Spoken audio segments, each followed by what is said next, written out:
Today's reading really highlights the significance of women in Scripture, doesn't it? Hey, I'm Mark, and this is your daily Cornerstone Connection.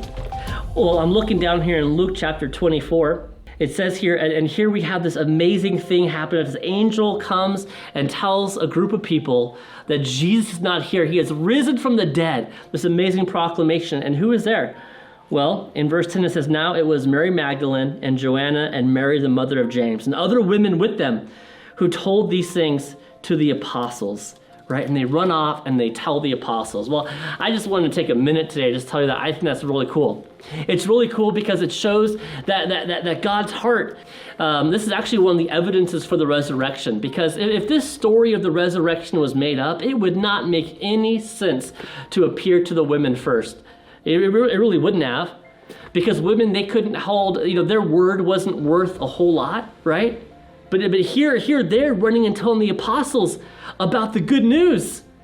And that is such a cool thing in a world in Bible times that would kind of bring down the status of women. Here we see Jesus giving this glorious appearing to a group of women first, and entrusting them with sharing that good news with the apostles.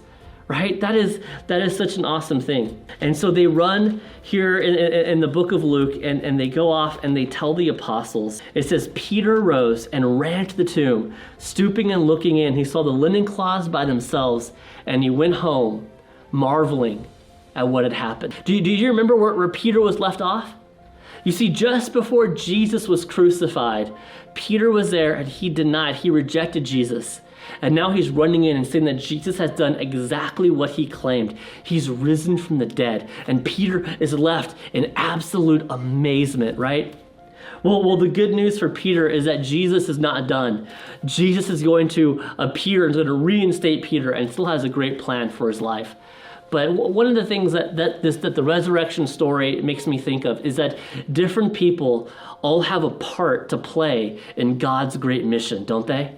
These women were running and telling the apostles, and the apostles would see it, and then they would have a great task to do, and they would go on and on and on from there.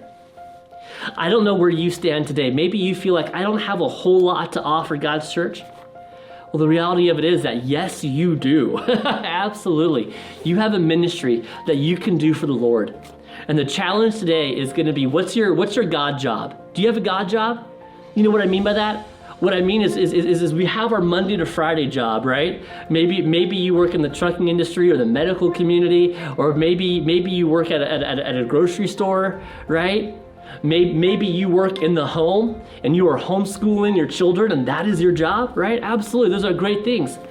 But what is your God job? What are you doing on Sunday to help this gospel go out and reach people? Maybe you could help in the kids ministry, or maybe you could help at the information center or on the worship team.